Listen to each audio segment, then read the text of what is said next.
Well, look, if anyone wants to win a Ben Proud Team England race cap, I'm actually doing a giveaway right now.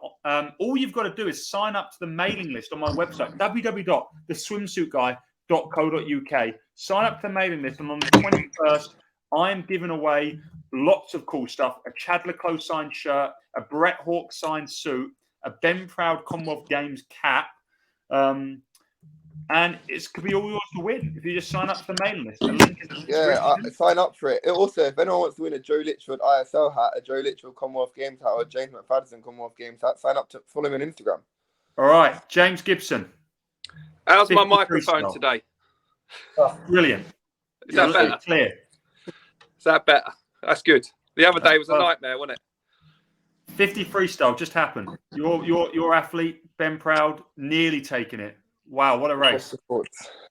Benny was awesome, in that final. We saw what Jordan had done in the heats and the semi, and he looked tough to beat. But the great thing with Benny, he gave it a go. He did his fastest first 25 by was like 2.2 tenths. So the idea is you try and destabilize the people around you. So he did tense up a bit, the young lad from the Cayman, and that was always has to be the strategy. And Benny almost got there, but for 3-100s, so we don't cry over silver or bronze ever. Bit, obviously disappointing not to win. That's just the competitive nature of people. But no, great. Chuffed to bits for Ben as well. Yeah, I didn't really think after the semis it was going to be that close, and you can't count Ben out. But Jordan looked so supreme in the semi-final, and Ben's on his PB there. He won it last year in 20.45. His PB is 20.40, and he's just gone 20.4 for the third time. So, yeah. he's bang on, Sonny. Like preparation in itself, you always find things that could be slightly better, but he's maximised his last sort of 4 or 5 weeks, and he's had a fantastic sort of 12 months really. So that's the only silver medal he's won. The last sort of 5, what meets has there been? World Short Course in Abu Dhabi, Commonwealths, Europeans, Worlds, now Welsh. That's 5 major championships. He's got 4 golds and a silver. So, yeah, you always want the golds, don't you? But we'll take that. And the good thing is it'll give him a little bit of a kick up the backside for the next cycles and everything. Yeah, I mean, you say 4 golds and a silver, but there's been other medals as well, the 50 flight Commonwealths and stuff like that. It's been a great year, and I think Jordan Crooks is definitely a guy to watch, but I think long course he's not going to be near as impressive just yet. I think he should be a final competitor, but I don't think he's going to be on Ben's level long course, that's for sure. And that's the exciting thing. I think he's going to be right there. I think he's going to be proper in the hunt straight away. When I watched the boys swim yesterday, he looks like Caleb Dressel. He swims, he's got this hybrid straight arm going. The skills are unbelievable. He can swim 45 mid for 100 short course, so he is going to be there.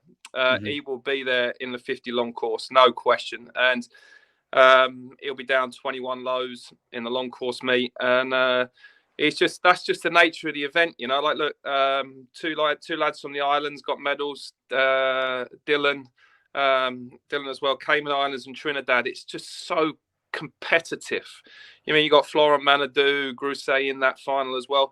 There's only really one person missing. That's Caleb. But he'd have been right at the forefront of that. So that event is so stacked now, and it's just becoming more and more specific. So people have got to make their choices on how they train. But it's exciting, right? And I love those relays. I had a chat with Brett the other day, and we were saying we need these 4x50s. If swimming is an entertainment, if you're in the Olympics and that, if we had these 4x50s, they'd be just awesome. Like there was the women's one today, top 5 teams. I loved it. I love watching that, and I love the mixed ones even more. So we need to find a way of getting those events into some long course racing as well. Yeah, absolutely. Like the mixed events are great because it allows easier depth, like especially with the medley, because you can have, you only have to have 2 people, 2 guys, 2 girls. You don't need to have 4 guys, 4 girls. But then that women's medley relay today was separated by 0.08, the top three.